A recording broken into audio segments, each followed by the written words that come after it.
The winter of 1885 showed no mercy to the Montana Territory. In a weathered schoolhouse at the edge of Thunder Valley, Miss Emma Sullivan fought to keep her students warm with the last pieces of firewood. 6 months a widow, the young schoolteacher hadn't told a soul about the empty larder back home, or the last of her coins spent on medicine that couldn't save her Charles. That's when Marcus Blackwood, owner of the largest cattle ranch this side of the Rockies, discovered her secret. Known as the most hard-headed cowboy in 3 territories, he'd been watching the proud widow teach despite her own suffering. Now, with frost claiming the valley and wolves howling ever closer, he aimed to help her, whether she liked it or not.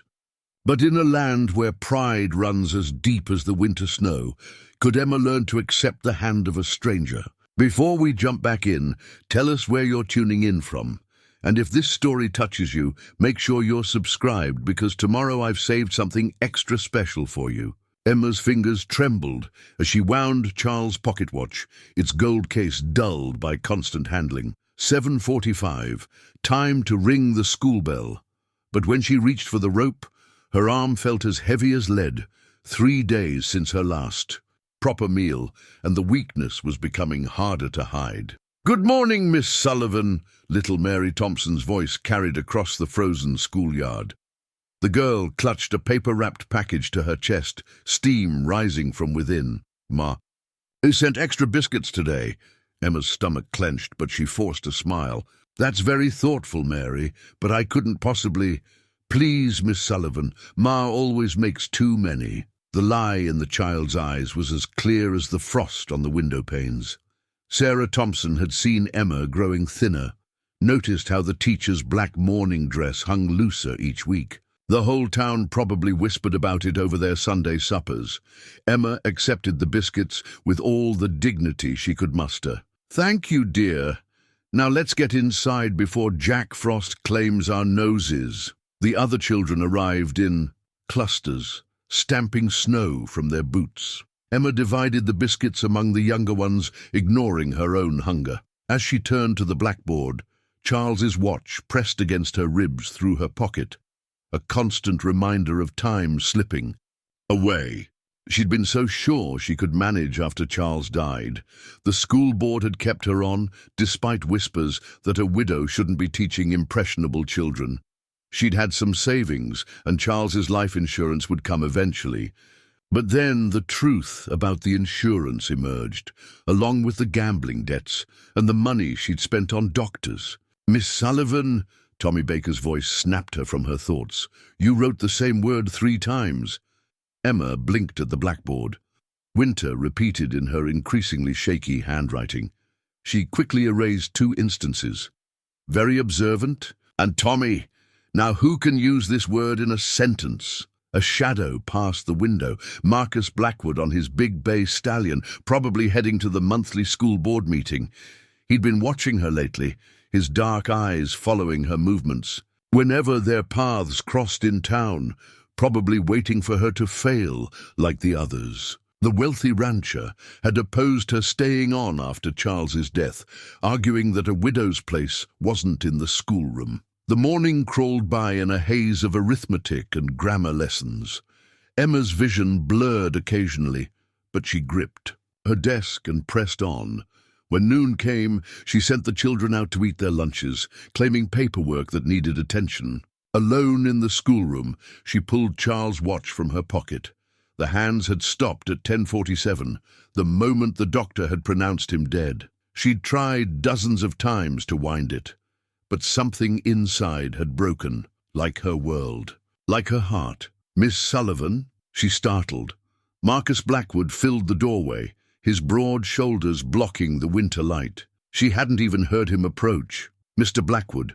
Emma straightened, tucking the watch away.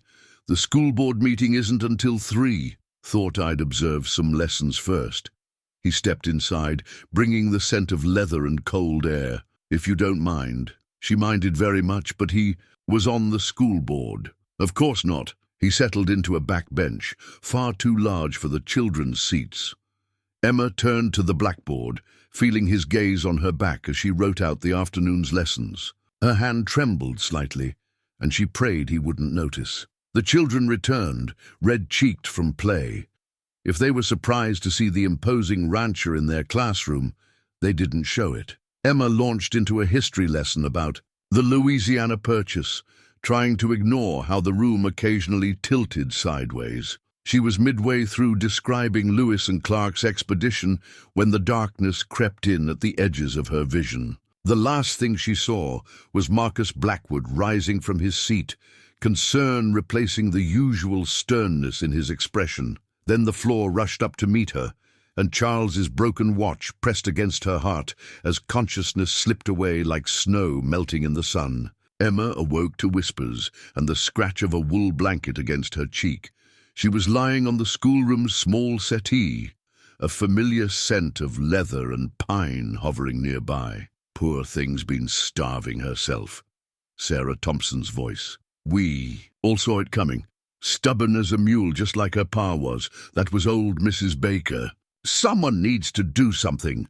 Someone already is. Marcus Blackwood's deep rumble silenced the other voices. I'll see her home. Emma forced her eyes open. I can manage. Her voice came out weaker than intended. Clearly, the sarcasm in Marcus's tone made her cheeks burn.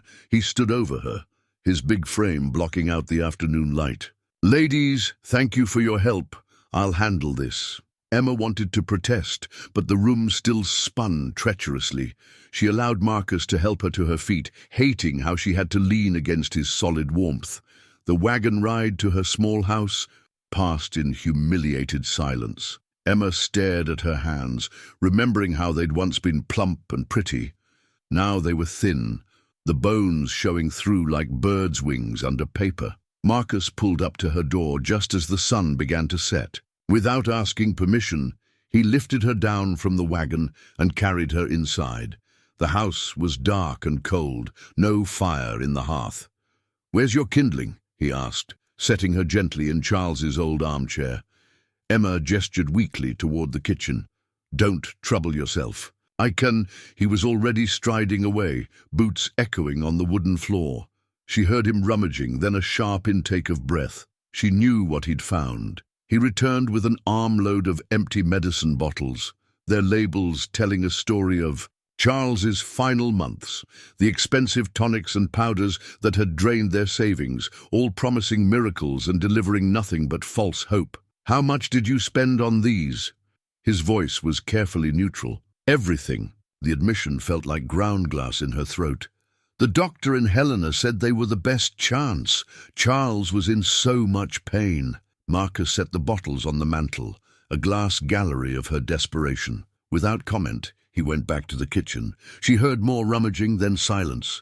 Then, "Your larder's empty." It wasn't a question. "The medicine—" She couldn't finish. Exhaustion and hunger made her thoughts drift like snow. Marcus knelt before the cold hearth, efficiently building a fire with the last pieces of kindling she'd been hoarding. Her final match flared in his hands, catching the dry wood. "When did you last eat?" The firelight cast his face in sharp relief, highlighting the concern she'd mistaken for judgment. "Yesterday. No, perhaps she couldn't remember." He muttered something that sounded like a curse, then stood. "Stay here. Mr. Blackwood, please." She found her voice, her pride rallying one last time. "I don't need charity." He turned back, and for the first time she saw real anger in his eyes. "This isn't charity, Mrs. Sullivan. This is basic human decency. Something you seem to have forgotten applies to yourself as well as others." The truth of his words struck harder than any physical blow. Emma looked at the medicine bottles, at her skeletal hands, at the empty hearth with its dying fire. She'd been so determined to prove she could manage alone, she hadn't noticed she was dying by inches. "I'll be back," Marcus said, his voice gentler now. "Try to stay awake." The door closed behind him, and Emma was alone with the ghost of her husband and the evidence of her failure. Charles's pocket watch pressed against her side, still marking that final moment. Outside, wolves howled in the gathering dark, their voices carrying the promise of winter's teeth. Emma watched the last flames flicker lower, too weak now to even cry.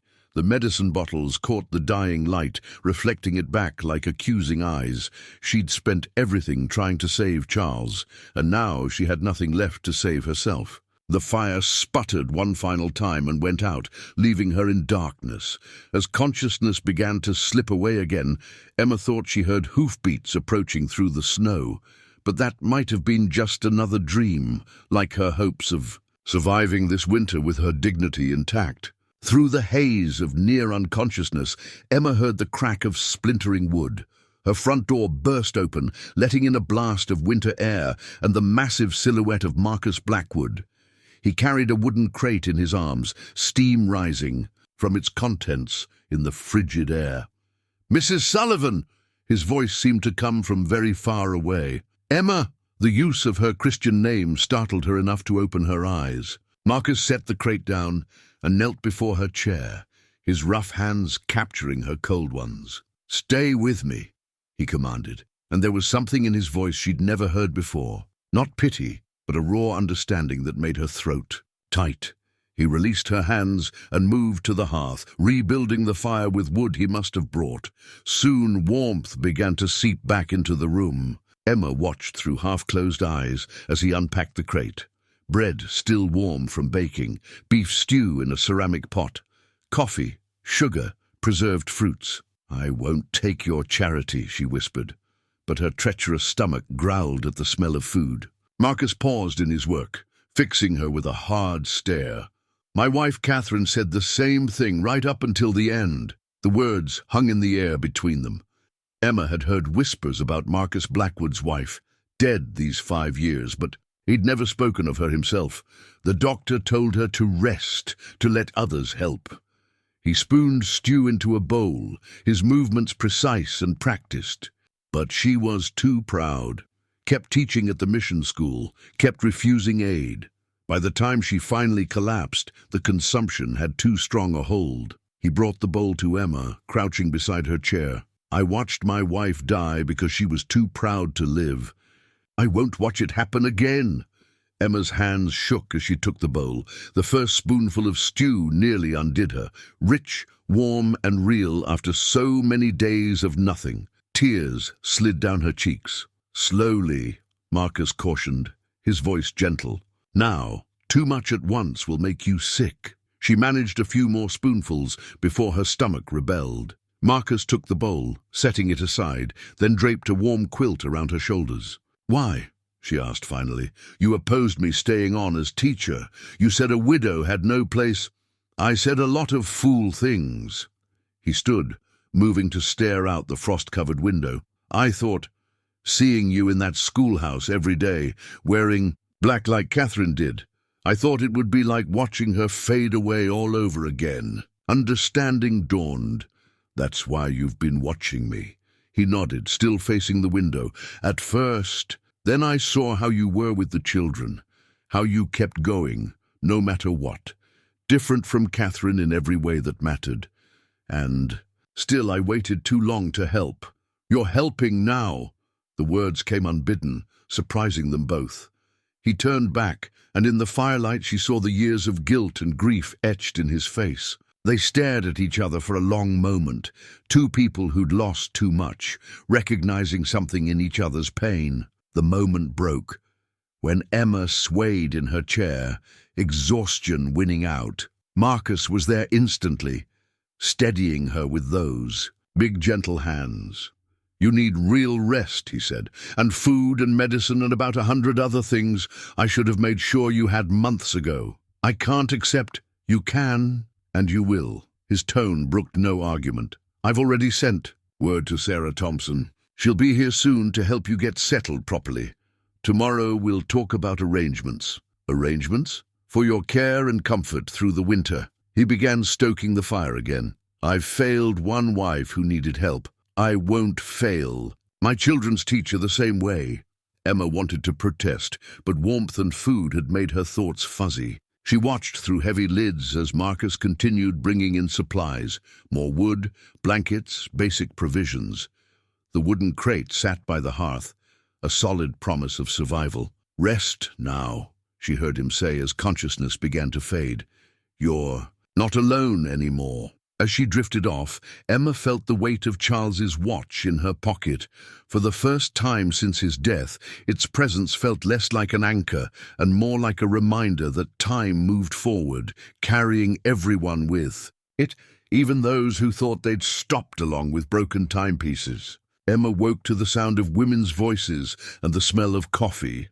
Sarah Thompson and Mrs. Baker moved around her kitchen, putting away provisions and speaking in hushed tones. Sunlight streamed through clean windows. Someone had washed away months of grime while she slept. "Look who's finally awake." Sarah brought her a cup of coffee, properly sweetened. "You gave us quite a scare yesterday." Emma sat up slowly in Charles's chair, where she'd apparently spent the night. The quilt Marcus had draped over her slipped to her lap. "I'm sorry to have troubled everyone." "Hush now." Mrs. Baker brought over a plate with scrambled eggs and toast. "Eat first, apologize later." As Emma ate her first real breakfast in weeks, she listened to the women talk. Apparently, Marcus Blackwood had organized quite the operation. Half the town's wives had contributed food and supplies, all delivered under cover of night to spare Emma's pride. "Mr. Blackwood's waiting outside," Sarah said finally. "Says he needs to discuss business with you. We can stay if you'd like." Emma straightened her wrinkled black dress. "No, thank you. I can manage." The women exchanged knowing looks but gathered their things. As they left, Marcus entered, stamping snow from his boots. He carried a leather portfolio and wore his business expression. "Mrs. Sullivan." He settled into the chair opposite her. "I trust you're feeling stronger?" "Yes, thank you." She forced herself to meet his eyes. "Though I'm not sure how I can ever repay." He held up a hand. "That's precisely what I've come to discuss." From his portfolio, he withdrew a piece of brown paper, the kind used for wrapping parcels. On it, he'd written what appeared to be a contract in his bold hand. "I have a proposition for you," he said, placing the paper between them. "One that will benefit us both and maintain your independence." Emma picked up the contract, reading carefully. Her eyes widened. "You want me to teach at your ranch? My hand's children need schooling. 10 of them now, ages 6 to 13. They've been riding 3 hours each way to reach town. With winter setting in, that journey's becoming dangerous. But the town school will manage with a substitute until spring. I've already spoken to the school board." Emma's hands tightened on the paper. "You went to the board without consulting me." "I went to explore possibilities." His voice remained steady. "The final decision is yours, but hear me out first." He leaned forward, elbows on knees. "You'll have a proper salary, more than the town pays. Room and board in my house, where my housekeeper, Mrs. Chen, can keep an eye on your health. A classroom will be set up in the old library. Come spring, if you wish to return to the town school, no one will stop you." Emma read the contract again. The terms were more than fair, generous even. But something nagged at her. "Why are you doing this?" Marcus was quiet for a long moment. "Because I watched my wife die teaching children she loved. Because I've watched you nearly do the same. Because maybe this time I can make a different choice." He stood, moving to the window. "The town's already talking, you know, about yesterday, about me bringing you home, about the supplies." He turned back to her. "This contract gives you a legitimate reason to accept help. Preserves your reputation and your pride. Lets you keep teaching while you recover your strength." Emma looked down at the contract, seeing it now for what it truly was. Not just an agreement, but a lifeline. A way to survive with dignity. "If I accept," she said slowly, "I have conditions." A ghost of a smile touched his lips. "Name them." "I maintain my own quarters. Complete independence in the classroom. And come spring, I make my own choice about staying or returning to town." Already included in the contract. He produced a pen from his pocket. "Do we have an agreement?" Emma looked around her cold house. At the empty medicine bottles still lined up on the mantel, at Charles's chair, where she'd nearly frozen to death. Then she looked at the contract, with its promise of warmth and purpose and survival. She took the pen. "We do," she said, and signed her name at the bottom of the brown paper. The Blackwood Ranch library smelled of leather-bound books and fresh pine. Emma stood at the newly installed blackboard, watching as her students filed in for their first lesson. Ranch hands children in clean but worn clothing, their faces bright, with curiosity about their new teacher. Mrs. Chen had helped her unpack Charles's pocket watch that morning, placing it on the desk where Emma could see it. But for the first time, she didn't feel its weight like a stone in her heart. "Good morning." "A class," she said, and 10 voices answered with varying degrees of enthusiasm. One little girl, Rosa Martinez, clutched a slate and chalk with such excitement her entire body seemed to vibrate. "Miss Rosa," Emma smiled, "would you like to help me write today's date?" The girl practically flew to the blackboard.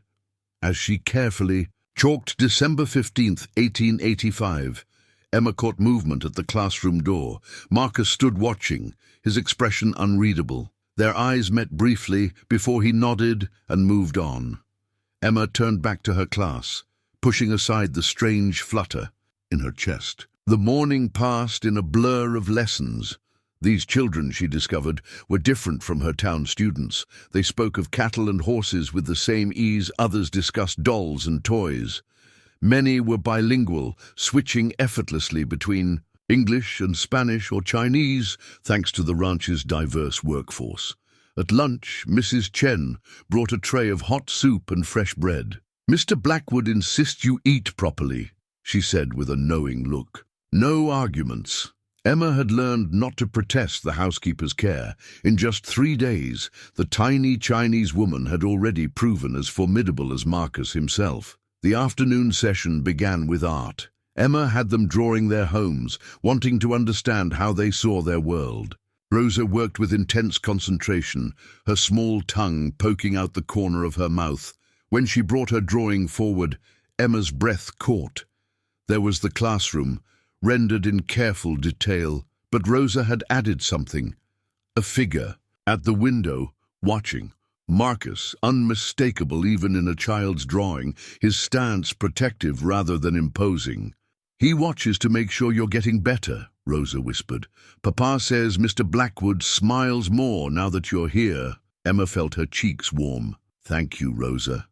This is lovely work." As the children filed out at day's end, Emma sat at her desk, studying the drawing. She hadn't noticed Marcus watching today, but Rosa clearly had. What else had these observant children seen? "Teacher's got a sweetheart." The sing-song voice made her head snap up. 2 of the older boys stood in the doorway, giggling. "Samuel." "Martinez, Jacob Chen, that's quite enough."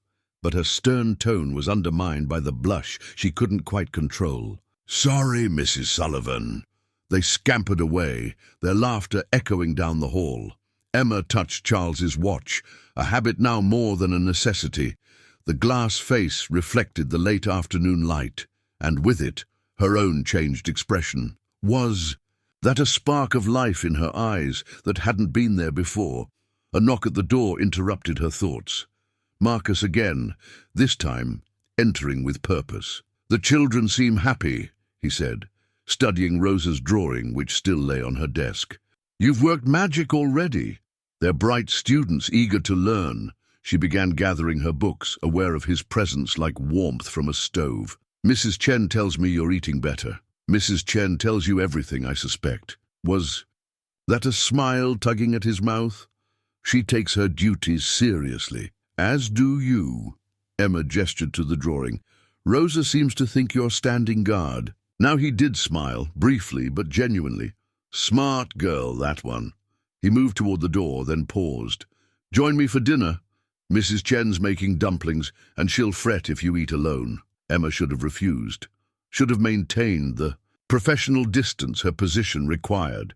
But the memory of those lonely meals in her cold house was still too fresh. "Thank you," she said. "I'd like that." As they walked to the main house together, Emma realized she'd left Charles's watch on her desk. More surprising still, she hadn't even noticed until now. The wolves came during arithmetic lessons. Emma was explaining long division when she heard it, a low growl that made every ranch child freeze in recognition. "Away from the windows," she ordered quietly, her heart thundering against her ribs. "Samuel, Jacob, help the little ones to the back corner." Through the frost-etched glass, she saw them, 3 grey shadows slinking across the snow. The bitter winter had driven them down from the mountains, desperate and bold. Rosa whimpered. Emma gathered the child close, mentally counting her. Students, 10 children, 2 windows, 1 door. The main house was 100 yards away across open ground. Another growl, closer now. Emma could see their breath fogging the glass, yellow eyes peering in. The largest wolf scratched at the door, wood creaking under its weight. "Mrs. Sullivan?" Little Michael Chen's voice quavered. "What do we do?" Before she could answer, a sharp crack split the air. The children screamed as the doorframe splintered. Emma grabbed Charles's watch from her desk, not for time, but for the heavy gold weight of it. If the wolves got in, she'd go down fighting. The door burst open, but instead of wolves, Marcus filled the doorway, rifle raised. 2 shots cracked. Across the winter air, 1 wolf fell. The others turned to face this new threat, teeth bared. The largest wolf lunged. Marcus swung his rifle like a club, catching it across the muzzle. The beast yelped but came again. Emma watched in horror. As wolf and man grappled in the snow, rifle forgotten, Marcus's knife flashing silver in the winter light. "Inside!" Another voice. Thomas Martinez, Rosa's father, running toward them with more ranch hands. But Emma couldn't move, couldn't breathe, watching Marcus wrestle with death itself. The wolf's teeth snapped inches from his throat. Marcus's knife plunged home. Hot blood stained the snow as the beast went limp. The 3rd wolf fled into the trees. Marcus stood slowly, his coat torn and bloody. Emma couldn't tell how much blood was his. "Everyone safe?" His voice was rough, eyes finding hers. She nodded, unable to speak. The children rushed to the doorway, excitement overtaking fear now that danger had passed. "Did you see Mr. Blackwood fight that wolf?" Samuel's eyes shone with hero worship. "Like David against the lion," Jacob added. Marcus ignored their chatter, crossing to Emma. His hands gripped her shoulders, eyes searching her face. "Are you hurt?" She shook her head, still clutching Charles's watch. His fingers tightened briefly before letting go. "Thomas," he called, "get someone to dress these wolves. Children, lessons are done for today. Mrs. Sullivan needs rest." "I'm fine," Emma protested, but her legs chose that moment to give way. Marcus caught her before she could fall. "Of course you are." His voice held a gentleness that made her throat tight. "But humor me." He swept her up as if she weighed nothing, ignoring her startled gasp. The children watched wide-eyed as he carried her toward the main house. "Mr. Blackwood, really, I can walk." "Mrs. Sullivan," he said quietly, "for once in your life, let someone else be strong." She fell silent, aware of his heart pounding against her ear, the trembling in his arms that had nothing to do with her weight. Mrs. Chen met them at the door, clucking in dismay. "Bring her to the parlor. I'll fetch brandy." He set her gently in a chair before the fire. She noticed his hands were bleeding from the fight. "You're hurt." Scratches. But he didn't pull away when she caught his hands, examining the cuts. "These need cleaning." She looked up to find him watching her, something raw in his expression. "I thought—" He stopped, swallowed. "When I saw those wolves at the schoolroom door, you saved us." She was still holding his hands, she realized. She should let go. She didn't. "I should have been closer, should have seen them coming. You were there when it mattered." Mrs. Chen returned with brandy and bandages, breaking the moment. As she fussed over Marcus's wounds, Emma heard the ranch hands talking outside. They were skinning the wolves, saving the pelts as trophies. But they were more than trophies, she knew. Like the watch she still clutched, they were reminders of how quickly life could change, how precious it was. Tomorrow, the town would hear. How Marcus Blackwood had fought wolves with his bare hands to protect the widow schoolteacher. They would talk, speculate, judge. But for now, watching him wince as Mrs. Chen cleaned his cuts, Emma found she didn't care what anyone thought. He had come for her children. That was all that mattered. The town's reaction to the wolf attack was swift and predictable. Emma heard the whispers when she visited the general store 3 days later, how Marcus had carried her to the house, how she was living under his roof, how inappropriate it all was for a widow not yet a year into her mourning. She found Marcus in his study that evening, a small velvet box on his desk and trouble in his eyes. "You've heard the talk," he said without preamble. "I have." She remained in the doorway, somehow knowing this conversation would change everything. "I won't have your reputation ruined." He opened the box, revealing a simple gold band. "Not when there's a solution," Emma's breath caught. "Mr. Blackwood, a marriage of convenience," he said quickly, "to protect your position, your good name. Nothing more need change." She stared at the ring. It wasn't Charles's, that one was buried with him. This was new, yet somehow felt heavier. "The children need their teacher," Marcus continued. "The ranch needs stability. This solves everything." "Everything except matters of the heart," Emma said softly. He flinched slightly. "I'm not asking for your heart, Mrs. Sullivan, only your hand." "And what of Catherine's memory?" His fingers tightened on the box. "Catherine would understand. Practical necessity." Emma moved closer, studying the ring. Simple, unadorned, like the practical arrangement it represented. Yet something about it made her pulse quicken. "The town will talk regardless," she said. "Let them. Better they gossip about a proper marriage than—" He trailed off, but his meaning was clear. Emma thought of her students, of Rosa's drawing still pinned to her classroom wall, of wolves and warmth and hands that bled to protect her.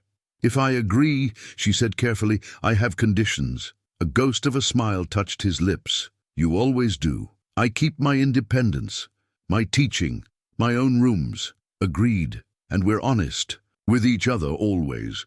No pretty lies about love or forever." His expression darkened. "I would never offer false promises." Emma picked up the ring, letting it catch the lamplight. "Then yes, Mr. Blackwood, I'll marry you." He took the ring from her fingers, his touch careful as he slipped it onto her hand. It fit perfectly, as if it had been sized for her. Knowing Marcus's attention to detail, it probably had been. "Marcus," he said quietly, "if we're to be married, you should use my Christian name." "Marcus," the name felt strange on her tongue. "And you should call me Emma." They stood in awkward silence, the weight of their decision filling the room. Finally, he cleared his throat. "I'll speak to Reverend Matthews tomorrow. A quick, quiet ceremony would be best." Emma nodded, twisting the new ring on her finger. "Will you tell the children, or shall I?" "Together," he said. "We should present a united front." She looked up at him then, this man who had saved her. Life twice now, once from winter's cold, once from winter's wolves. His expression was carefully neutral, but something flickered in his eyes when they met hers. "Thank you," she said softly.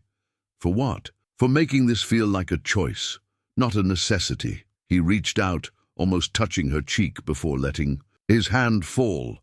"Good night, Emma." She left his study with steady steps, though her heart hammered against her ribs. In her room, she took off Charles's watch for the first time since his death, placing it beside her new ring. Old love and new possibility, she thought. Past and future bound together by gold and necessity and something else she wasn't ready to name. Outside her window, snow began to fall, soft and silent as secrets. Emma stood before the chapel's small mirror, adjusting her dove-grey dress. Not black. Marcus had insisted on that much. "No morning clothes for a new beginning," he'd said, and she'd found she couldn't argue. Mrs. Chen fussed with Emma's hair, weaving small white flowers into the simple bun. "There. Pretty bride, even without fancy things." Emma touched the flowers gently. "They're perfect, Mrs. Chen." "Thank you." The housekeeper's eyes met hers in the mirror. "Mr. Marcus, he good man, lonely too long, like you." Before Emma could respond, Rosa burst into the room, her own grey dress matching Emma's. Papa says it's time. The chapel was nearly empty, just the ranch hands and their families, Reverend Matthews and Marcus, waiting at the altar. No townfolk had been invited. This wasn't a celebration after all, just a practical solution to an awkward situation. But when Emma walked down the aisle, Marcus's expression made her steps falter. He looked at her the way parched earth looks at rain clouds, desperate for something he didn't dare hope for. The ceremony was brief.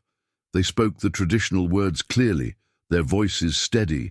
When Marcus slipped the gold band onto her finger, his hands were warm and sure. Emma found herself wondering if he could feel her pulse racing beneath his touch. Reverend Matthews presented the marriage certificate with a flourish. "Please sign here, Mr. and Mrs. Blackwood." Emma's hand trembled slightly as she took the pen. Mrs. Blackwood, not Sullivan anymore. The certificate made it real in a way the ceremony hadn't. This elegant document with its flowing script and official seal, binding her to Marcus in the eyes of the law. She signed her new name for the first time, watching the ink dry. Marcus added his signature beside hers, his bold strokes making her careful letters seem delicate in comparison. "Congratulations," the Reverend said, but his tone held a hint of judgment. No doubt he thought it too soon after Charles's death, too rushed, too pragmatic to be proper. The small reception was held in the ranch house dining room. Mrs. Chen had outdone herself with the food, and the children added joy to what could have been a somber occasion. They clustered around Emma, admiring her flowers and dress. "Does this mean you're staying forever?" Rosa asked, eyes bright with hope. Emma glanced at Marcus, who had paused in his conversation with Thomas Martinez. "Yes," she said softly. "I'm staying." As evening fell, the guests departed. Emma stood in the parlor, watching snow begin to fall outside.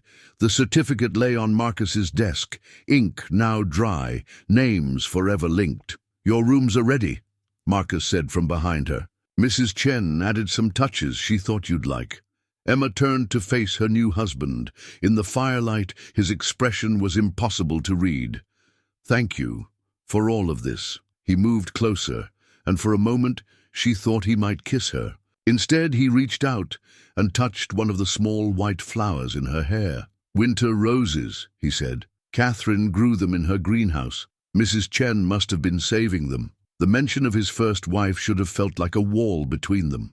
Instead, it was a bridge, an offering of memory and trust. "They're beautiful," Emma said, "like something blooming against all odds." His hand dropped to his side. "You should rest. The children will be especially energetic tomorrow, wanting to hear all about their teacher's wedding." She nodded, turning toward the stairs. At the bottom step she paused. "Good night, husband." She heard his sharp intake of breath, but didn't turn back. In her new rooms, she found Mrs. Chen had indeed been busy. Fresh curtains, extra quilts, and a small painting of winter roses hung above her bed. On her pillow lay Charles's pocket watch, carefully polished. Beside it, a note in Marcus's strong hand. "The past keeps time with the present. Both have their place." Emma picked up the watch, then looked at her new ring. Behind her closed door, she could hear Marcus moving in his study, the soft sound of papers being shuffled, probably filing away their marriage certificate, making everything official and proper. Proper, she thought. But why did her heart race every time he looked at her? Why did her skin tingle where he'd touched her hair? And why, despite all their careful words about convenience and practicality, did this feel like something else entirely? The first week of married life settled into an odd rhythm. Emma taught her classes, Marcus managed the ranch, and they met for meals in a dance of careful courtesy. If the children noticed anything strange about their teacher's new last name, they didn't mention it. Emma discovered Marcus's habits gradually. He rose before dawn, worked until dusk, and spent evenings in his study with ledgers and letters. Sometimes she heard him pacing late at night, his footsteps a steady rhythm above her room. She found the rose on a Monday morning, perfectly preserved in ice on her windowsill. It must have fallen from her wedding bouquet, been caught by the freezing wind, and transformed into something haunting and beautiful. "It's like a fairy tale flower," Rosa said when Emma brought it to class. Frozen in time until true love's kiss. Emma felt her cheeks warm. It's simply a quirk of nature, dear.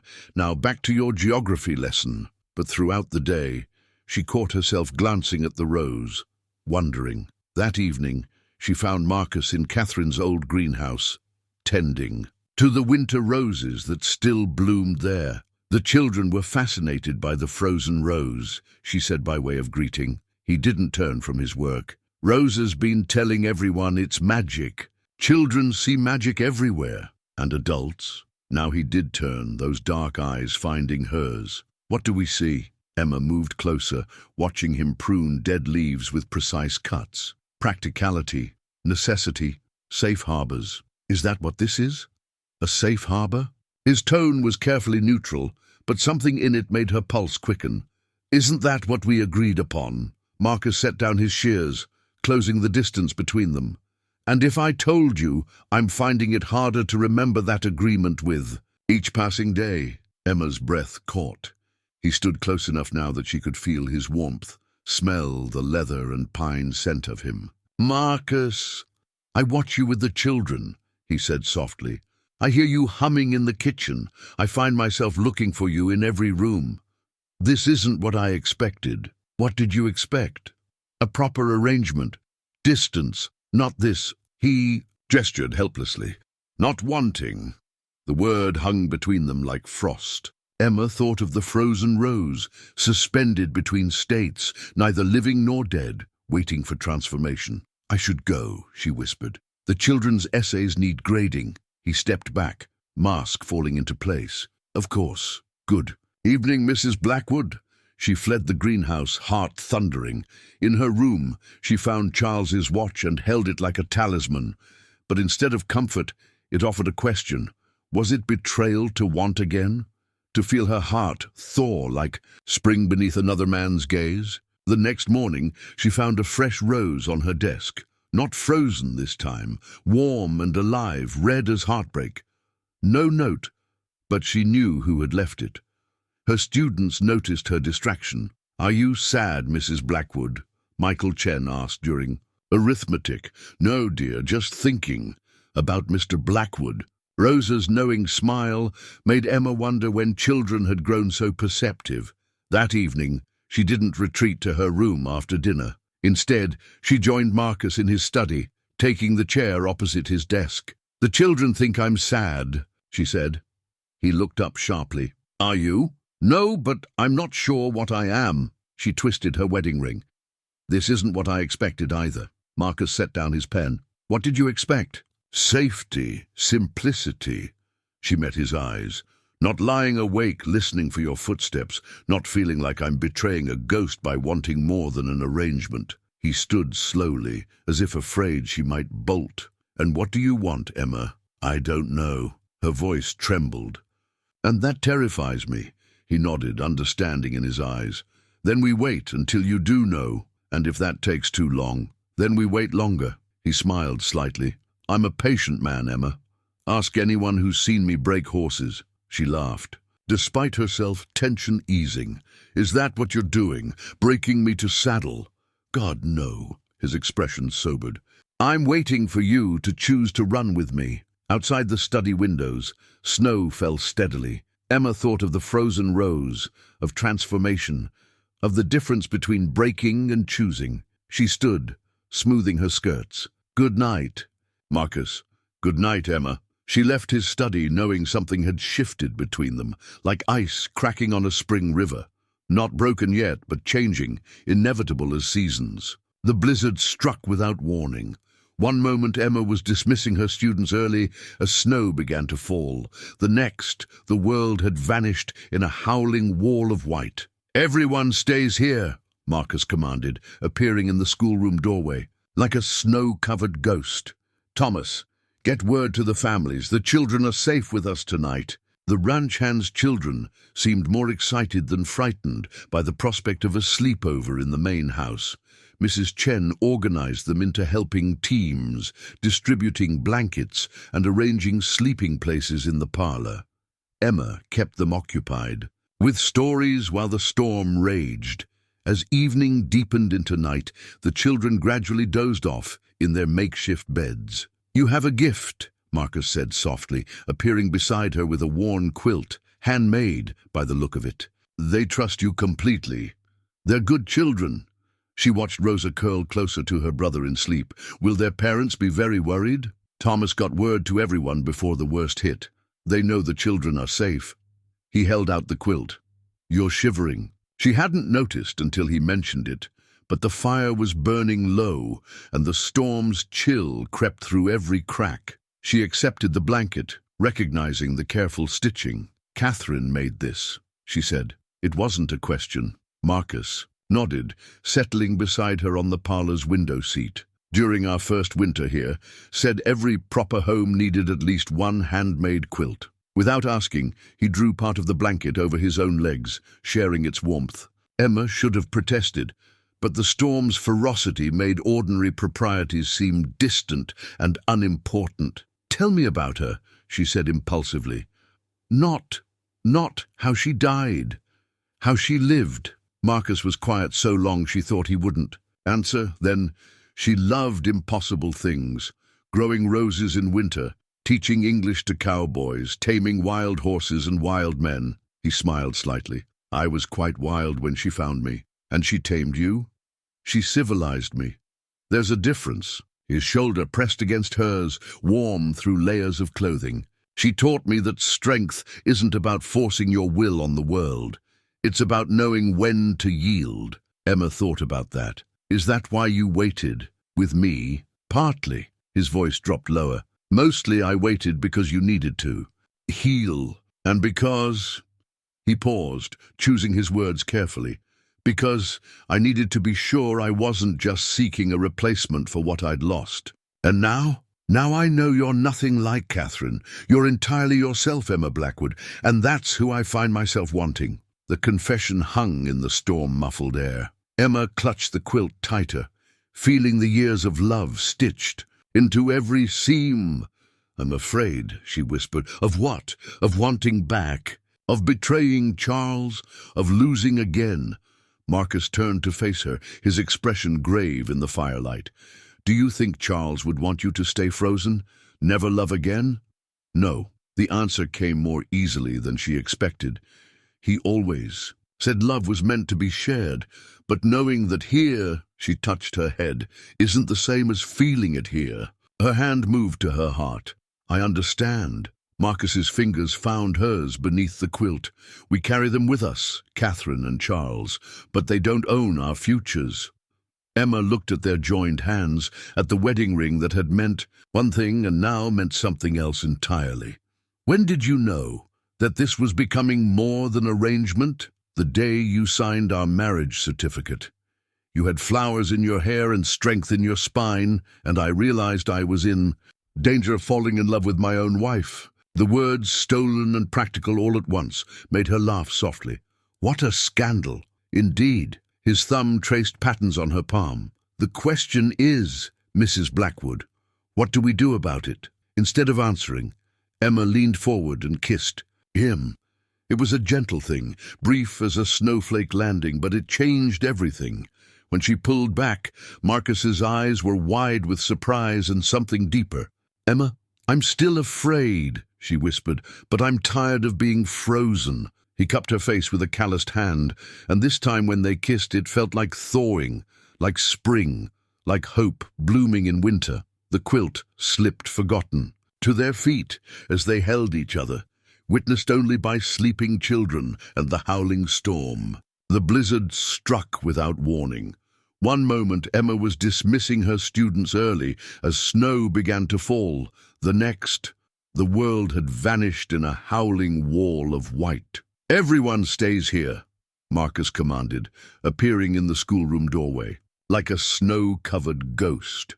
"Thomas, get word to the families. The children are safe with us tonight." The ranch hand's children seemed more excited than frightened by the prospect of a sleepover in the main house. Mrs. Chen organized them into helping teams, distributing blankets and arranging sleeping places in the parlor. Emma kept them occupied with stories while the storm raged. As evening deepened into night, the children gradually dozed off in their makeshift beds. "You have a gift," Marcus said softly, appearing beside her with a worn quilt. Handmade by the look of it. "They trust you completely. They're good children." She watched Rosa curl closer to her brother in sleep. "Will their parents be very worried?" Thomas got word to everyone before the worst hit. "They know the children are safe." He held out the quilt. "You're shivering." She hadn't noticed until he mentioned it, but the fire was burning low, and the storm's chill crept through every crack. She accepted the blanket, recognizing the careful stitching. "Catherine made this," she said. It wasn't a question. Marcus nodded, settling beside her on the parlor's window seat. "During our first winter here, said every proper home needed at least one handmade quilt." Without asking, he drew part of the blanket over his own legs, sharing its warmth. Emma should have protested, but the storm's ferocity made ordinary proprieties seem distant and unimportant. "Tell me about her," she said impulsively. Not how she died. How she lived." Marcus was quiet so long she thought he wouldn't answer. Then, "She loved impossible things, growing roses in winter, teaching English to cowboys, taming wild horses and wild men." He smiled slightly. "I was quite wild when she found me. And she tamed you. She civilized me. There's a difference." His shoulder pressed against hers, warm through layers of clothing. "She taught me that strength isn't about forcing your will on the world. It's about knowing when to yield." Emma thought about that. "Is that why you waited? With me?" "Partly." His voice dropped lower. "Mostly, I waited because you needed to. Heal. And because—" He paused, choosing his words carefully. "Because I needed to be sure I wasn't just seeking a replacement for what I'd lost. And now I know you're nothing like Catherine. You're entirely yourself, Emma Blackwood, and that's who I find myself wanting." The confession hung in the storm-muffled air. Emma clutched the quilt tighter, feeling the years of love stitched into every seam. "I'm afraid," she whispered. "Of what? Of wanting back? Of betraying Charles? Of losing again?" Marcus turned to face her, his expression grave in the firelight. "Do you think Charles would want you to stay frozen? Never love again?" "No." The answer came more easily than she expected. "He always said love was meant to be shared. But knowing that here," she touched her head, "isn't the same as feeling it here." Her hand moved to her heart. "I understand." Marcus's fingers found hers beneath the quilt. "We carry them with us, Catherine and Charles. But they don't own our futures." Emma looked at their joined hands, at the wedding ring that had meant one thing and now meant something else entirely. "When did you know that this was becoming more than arrangement?" "The day you signed our marriage certificate. You had flowers in your hair and strength in your spine, and I realized I was in danger of falling in love with my own wife." The words, stolen and practical all at once, made her laugh softly. "What a scandal!" "Indeed." His thumb traced patterns on her palm. "The question is, Mrs. Blackwood, what do we do about it?" Instead of answering, Emma leaned forward and kissed him. It was a gentle thing, brief as a snowflake landing, but it changed everything. When she pulled back, Marcus's eyes were wide with surprise and something deeper. "Emma, I'm still afraid," she whispered, "but I'm tired of being frozen." He cupped her face with a calloused hand, and this time when they kissed it felt like thawing, like spring, like hope blooming in winter. The quilt slipped forgotten.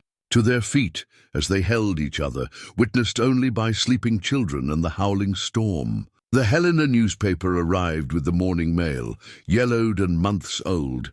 Emma might have discarded it unopened if she hadn't glimpsed a familiar name in the column of death notices. Sullivan. Her hands trembled as she read, "Charles Sullivan, 37, died of consumption and complications from injuries sustained in an altercation at the Golden Nugget gambling house. Survived by wife Emma Sullivan of Thunder Valley. Sullivan leaves substantial debts to several prominent Helena businessmen, calling into question the circumstances of his demise." The words blurred. Emma sat heavily in Marcus's study chair, the paper crackling in her grip. All those months. believing Charles had died nobly, fighting illness while trying to provide for her. All those medicines she'd bought with their savings, not knowing he'd already gambled away their future. Emma, Marcus stood in the doorway, his expression changing as he saw the paper. Ah, I wondered when that would surface. She looked up, sharply. You knew? He crossed to her slowly, as if approaching a spooked horse. I made inquiries after we married. Wanted to ensure there wouldn't be complications. Complications? Her voice rose. Like my dead husband's gambling debts? The ones he died trying to escape? The ones I paid off 3 months ago? The words fell like stones in still water. Emma stared at him, the paper forgotten in her lap. You... what? Marcus knelt beside her chair. Those prominent Helena businessmen were loan sharks. They wouldn't have hesitated to come after you for payment. I couldn't risk that. Why didn't you tell me? Because you weren't ready to know. He touched her hand gently. You needed to grieve the Charles you knew before facing the Charles he became. Anger flared. That wasn't your decision to make. No. He didn't defend himself, just held her gaze steadily. It wasn't. I'm sorry. Emma stood abruptly, needing space. The newspaper fell to the floor, its damning words face up. She'd taught her students about truth just yesterday. How it could hurt, but was always better than lies. I feel like such a fool, she whispered, starving myself to buy medicines while he was losing everything at cards. You weren't a fool. Marcus's voice was fierce. You were loyal and loving. His choices don't diminish your goodness, but they diminish him. Tears came then, hot and angry. I've been mourning a lie. You've been mourning a man, a flawed human man who loved you even if he failed you. Marcus stayed where he was, giving her space to rage. That love wasn't a lie, Emma. She wrapped her arms around herself, staring out the study window. Spring had painted the valley green, but storm clouds gathered over the mountains. Like her, heart, warmth and shadows warring. I trusted you, she said finally. Why keep this from me? Because I love you. The simple declaration stopped her pacing. She turned to face him. I love you, he repeated, and I wanted to protect you. Wrongly, perhaps, but there it is. Like you couldn't protect Catherine? The moment she said it, she wished she could take it back. Marcus flinched as if struck, but his voice remained steady. Yes, exactly like that. I'm not very good at watching women I love suffer. The anger drained from her, leaving only bone-deep weariness. I don't know what to do with this truth. You don't have to do anything right now. He stood, slowly. Take time, think, be angry at Charles, at me, at the whole damned world, if it helps. Emma looked at the newspaper, at this evidence of human frailty and love's complexity. Will you hold me? She asked suddenly. Just hold me while I decide how to feel? Marcus crossed the room in 2 strides, gathering her into his arms. She pressed her face into his chest, breathing in the familiar scent of him, leather and pine and safety. I'm sorry, he murmured into her hair, both for his betrayal and mine. I know. And she did. Understanding bloomed even through the hurt. Understanding of Charles's desperate gambles, of Marcus's protective silence, of her own strength in facing hard truths. Outside, thunder rolled across the valley. But here in Marcus's arms, Emma felt anchored against the storm, not by ignorance anymore, but by choice, by love that saw flaws and chose to stay anyway. She picked up the newspaper, folded it carefully, and placed it in Marcus's desk drawer. Not hidden, not forgotten, but filed away with other hard lessons that had shaped them both. The town social fell on the hottest day of summer. Emma smoothed her new blue dress, not gray, not black, but the color of Montana's endless sky. Marcus had ordered it special from Denver, though she hadn't known why until the invitation arrived. Your dance card, Mrs. Blackwood. Sarah Thompson pressed the little ivory booklet into her hand, though I suspect it'll only need one name. Emma opened the delicate card, her throat tightening at the sight of Marcus's bold handwriting already, filling every line. He'd claimed every dance, proper or not. The social hall bloomed with summer flowers and bright dresses. Even the hardest gossips had trouble maintaining their disapproval in the face of such festivity. Emma felt their eyes following her as she entered on Marcus's arm, but for once she didn't care. "Ready?" he murmured. "For what?" "To scandalize the entire town." His eyes danced with mischief. "I intend to dance every dance with my wife. Marcus Blackwood, are you trying to ruin my reputation?" "No." He drew her onto the dance floor as the first waltz began. "I'm trying to show everyone exactly how much I love you." The words, spoken so publicly, made her cheeks flush. Around them, conversations stuttered and stalled as people realized the wealthy rancher was actually smiling, actually holding his wife of convenience like she was made of precious gold. "They're staring," Emma whispered as he turned her expertly around the floor. "Let them. I've waited long enough to do this properly." His hand was warm against her back, his steps sure as he guided her through the waltz. Emma remembered their wedding dance, proper, distant, a performance of necessity. This was something else entirely. "I love you too," she said softly, and felt his steps falter for just a moment. "Say it again." "I love you, Marcus Blackwood." He pulled her closer. Then was strictly proper, but Emma found she didn't mind. Let them talk. Let them see. This was real and true and hard-won. Rosa darted between dancing couples to reach them. "Mrs. Blackwood, Mr. Blackwood, look what I made." She thrust a paper at them. A drawing of their dance with hearts and flowers around the edges. Emma laughed in delight. "It's beautiful, dear, but shouldn't you be in bed? Mama said I could stay up to see the dancing." Rosa beamed at them. "You look like a fairy tale." Marcus swept the child up with his free arm, never missing a step of the dance. "And what do fairy tales teach us, Miss Rosa?" "That love wins." She threw her arms around his neck. "I knew you. Loved each other for real. I told everyone." Emma met Marcus's eyes over Rosa's dark head, out of the mouths of babes. "She's smarter than most of the adults in this town." He set Rosa down gently. "Now run tell your mama that Mrs. Blackwood, and I will be taking all your classmates on a picnic next week." As Rosa skipped away, Emma raised an eyebrow. "We will, unless you object. I thought it was time we started acting like a real family, not just looking like one in Rosa's drawings." The music changed to a livelier tune.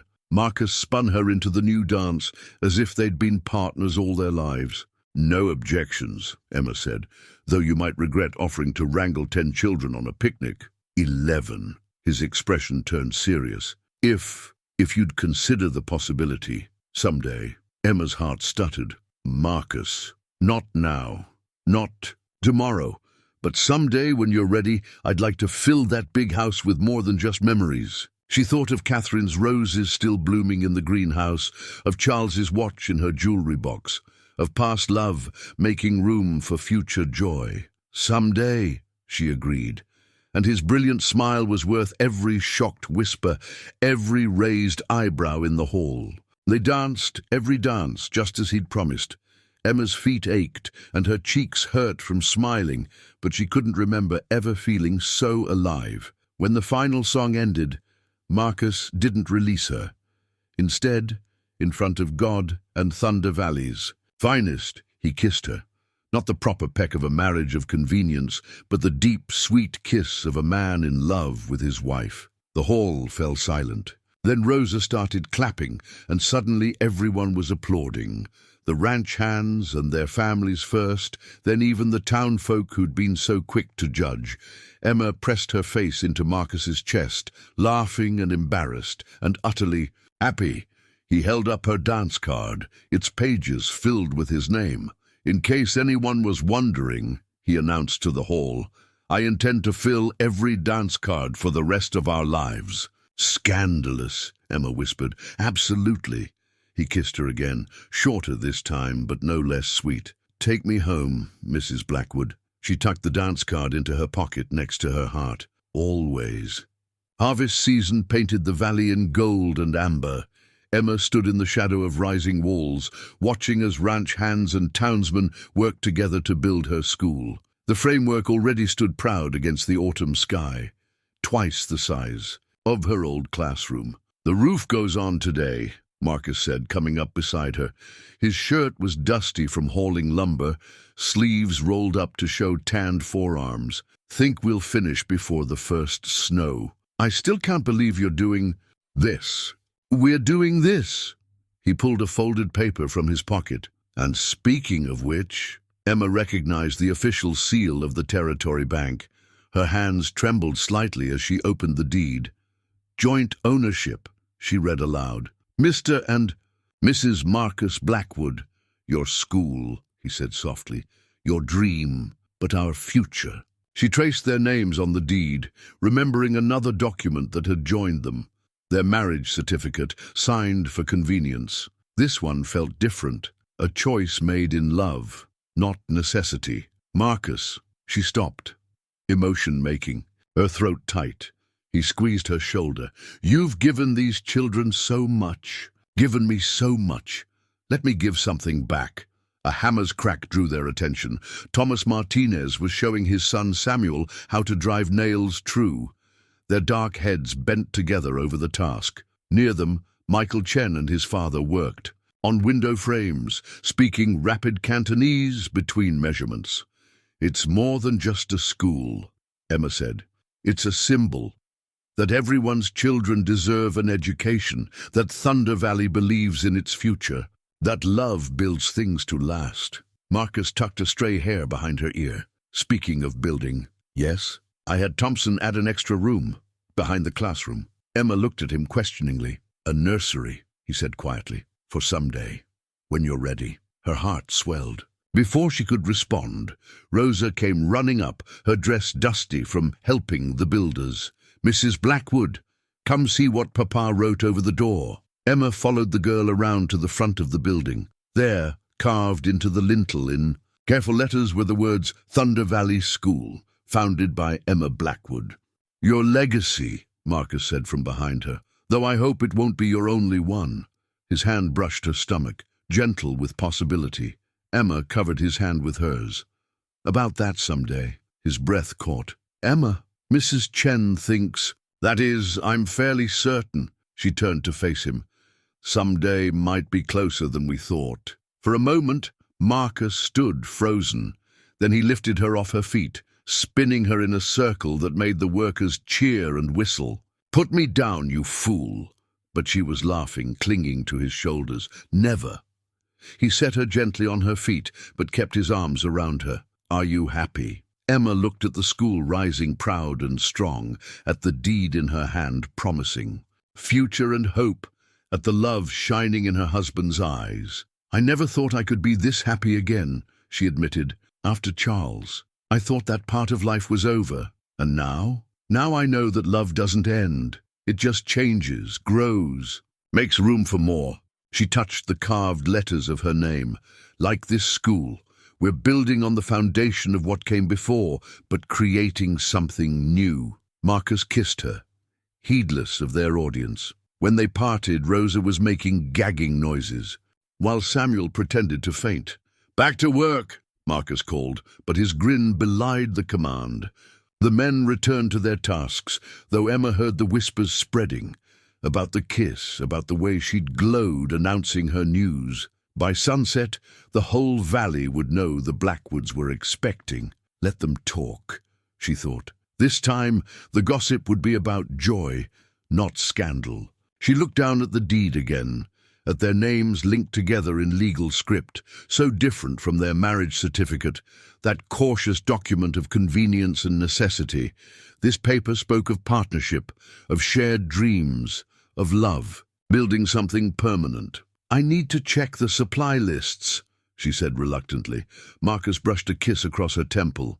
Go, build your school, build our future. Emma tucked the deed into her pocket, patted the carved lintel once for luck, and went to ensure her school would be perfect. Behind her, she heard Marcus whistling as he returned to work, the sound mixing with hammer strikes and children's laughter to create a symphony of hope.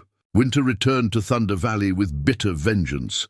1 year since Emma had nearly frozen in her empty house, she found herself again watching someone she loved battle fever and frost. Marcus had insisted on helping the Martinez family repair their roof before the worst storms hit. "Can't have Rosa's family freezing," he'd said, ignoring the bite in the wind. Hours in the cold and wet had taken their toll. Now he burned with fever in their bed, his skin hot as summer while winter raged outside.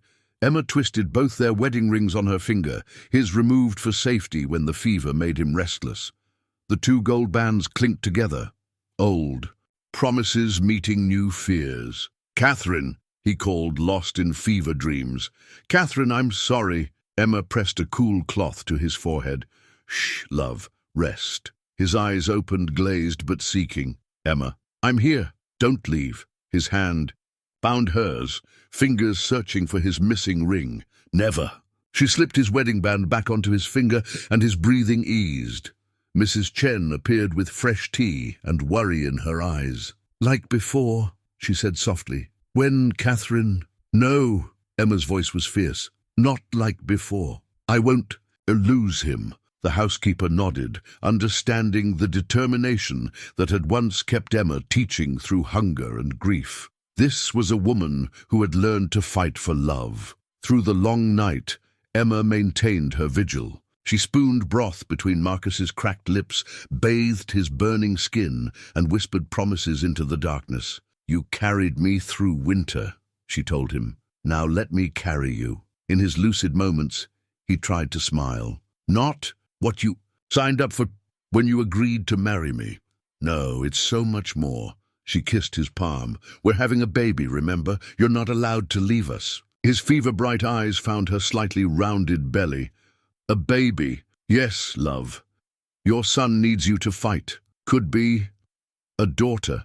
Either way, this child needs their father." She pressed his hand to her stomach. "Feel that? That's your reason to stay." Through the window, she could see the school they'd built together, standing proud against the storm. Their legacy, their future. Not finished yet. Thomas Martinez came to report on the ranch, his voice low with respect for the sick room. The hands were managing, he assured her. Everything would wait for the boss to recover.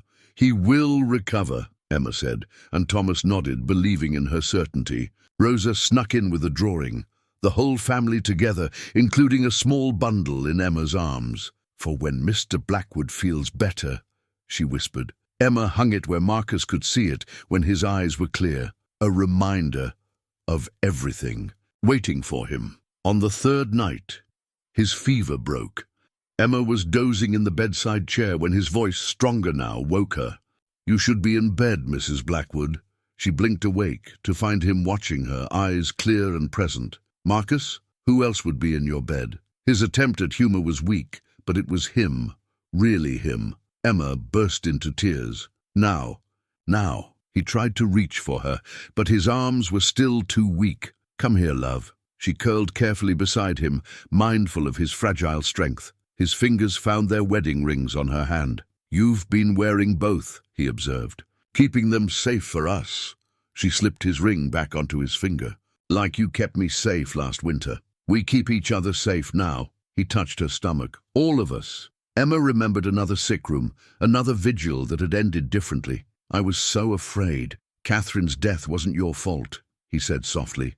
"Just like Charles's wasn't mine. We can't change the past, but we can choose the future." She laid her head on his chest, listening to his steady heartbeat. "And I choose you, every time." Outside, the winter storm began to ease. Emma felt Marcus's breathing deepen into healing sleep, his hand still curved protectively around their growing child. Their wedding rings caught the dim light, two circles of gold promising that love, like seasons, could return stronger after loss. Spring came early to Thunder Valley, as if nature itself was celebrating Marcus's recovery. Emma sat in Catherine's greenhouse, now flourishing under her care, with the Blackwood family Bible in her lap. Its leather cover was worn smooth by generations of hands, its pages holding the story of those who had come before. Marcus found her there, surrounded by blooming roses. "Ready?" She nodded, opening to the family record pages. There, in fading ink, were the important moments of the Blackwood line. Births, marriages, deaths, including Catherine's, recorded in Marcus's strong hand. "Are you sure?" she asked softly. "About time we made it official." He sat beside her, taking the pen she offered. "Unless you object." Emma touched her rounded belly. 6 months along now, the baby's strong and active. No objections. It just feels like a big step. Like finally letting ourselves be completely happy. Marcus understood. They both carried guilt about finding joy after loss, about letting new love bloom from grief's ashes. The Bible represented more than just family records. It was acceptance, that their happiness honored, rather than betrayed, their past loves. With steady hands, Marcus wrote, "Marcus James Blackwood and Emma Grace Sullivan Blackwood, married December 15th, 1885. Below that he added, "Child expected May 1886. "There," he said softly, "written in the family history, where it belongs." Emma traced their names with gentle fingers. On the opposite page she saw Charles's watch, carefully preserved between the leaves. She'd placed it there months ago, letting it rest among the pressed flowers that marked her new life's important moments. The frozen rose, the first crocus, a bloom from her wedding bouquet. "Look," she said, turning the page. There lay Catherine's handkerchief embroidered with winter roses. "I found it in the greenhouse and thought, she should be part of this too." Marcus's breath caught. "Emma, they'll always be part of our story." She took his hand. "But they're our past. This—" She pressed his palm to her stomach, where their child kicked in greeting. "This is our future." As if in response to her words, the baby gave a particularly strong kick. Marcus laughed, the sound rich with joy, strong like their mother, stubborn like their father. They smiled at each other, remembering how far they'd come from that first winter, from a marriage of convenience to a love that had survived fever, fear, and the ghosts of past grief. Rosa's voice carried from the schoolyard where the children were playing. "Papa says Mrs. Blackwood's baby will come when the spring roses bloom." "Wise man, Thomas Martinez," Marcus mused. "The roses are already budding." Emma closed the Bible, keeping Charles's watch and Catherine's handkerchief pressed between its pages.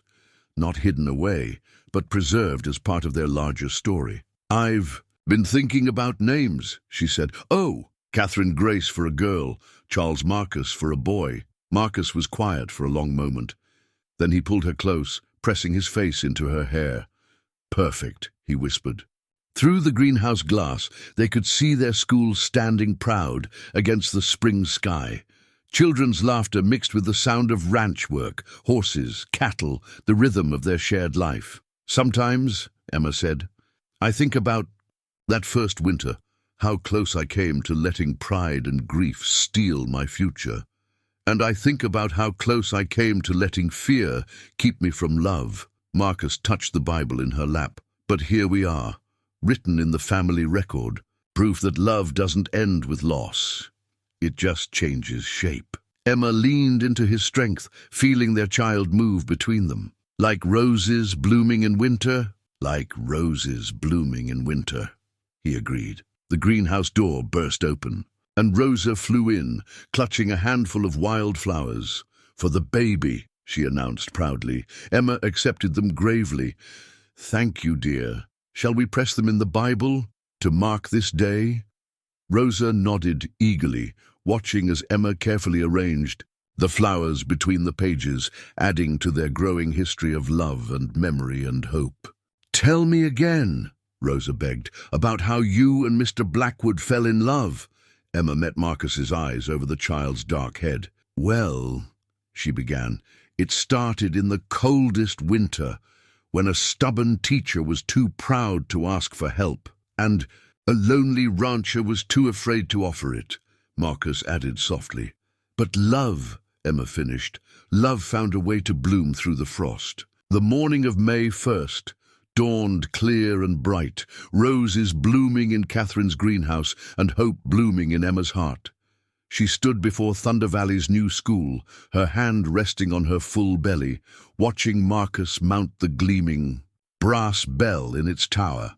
Perfect timing, he called down, the baby and the bell both ready to make their debut. As if in agreement, their child shifted restlessly. Emma smiled, remembering another bell, the frozen one from her first winter, silent with cold and grief. How far they'd come since then. Ready? Marcus climbed down, joining her beneath the bell tower. The whole valley had gathered for the official opening, ranch hands and townspeople alike, their children fidgeting in Sunday best. Emma gripped the new bell rope, its smooth length a promise of sound and future. Together, Marcus's hand covered hers, warm and strong.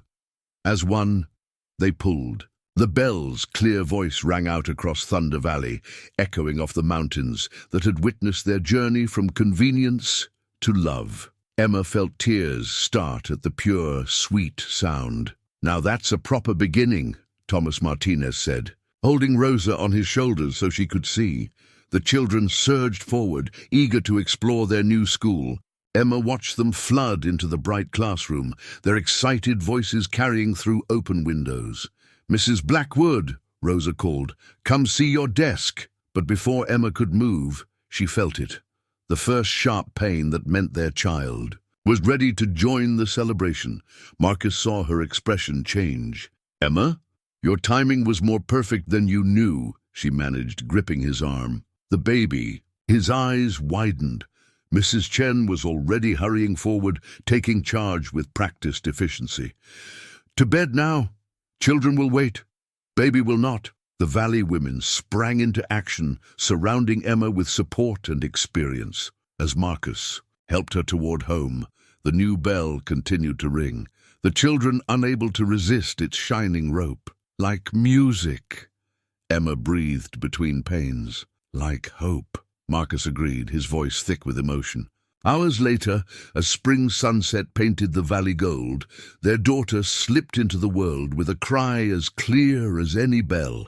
Catherine Grace Blackwood, born amid roses and promise, her eyes as dark as her father's. She's perfect, Marcus whispered, cradling her with careful hands. Emma watched them, her heart so full it hurt. Through the window, she could see the school bell silhouetted against the evening sky. Its shadow fell across their bed like a blessing. Our valley's newest student, she said softly.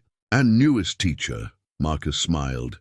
She'll learn from your strength, your grace, and your love, Emma added, the kind that carries people through winter. He laid their daughter in her arms, then sat beside them, his family complete. Outside, spring bloomed in Catherine's greenhouse, and children's voices carried on the evening breeze. The new bell hung silent now, waiting for tomorrow's lessons. Emma thought of Charles's watch and Catherine's handkerchief, preserved in the family Bible, of frozen roses and first crocuses, of marriage certificates and school deeds, of all the artifacts of their journey from two broken hearts to this moment, of perfect joy. I love you, she told Marcus, their daughter sleeping between them, through every season. And I love you. He kissed her tenderly. My convenient bride who became my everything. Catherine Grace stirred, clutching her father's finger with surprising strength. New life, new hope, new love, all ringing out as clear and true as the bell that would call their valley's children to learn and grow. Tomorrow, that bell would ring again. Tomorrow, their daughter would begin learning the story of her family, of love lost and found, of hearts frozen and thawed, of roses that bloomed in winter and hope that survived the deepest cold. But tonight, in the quiet of their room, Emma and Marcus simply held each other and their miracle, listening to spring wind in the bell tower and knowing that love, like seasons, always returns stronger for having endured the frost.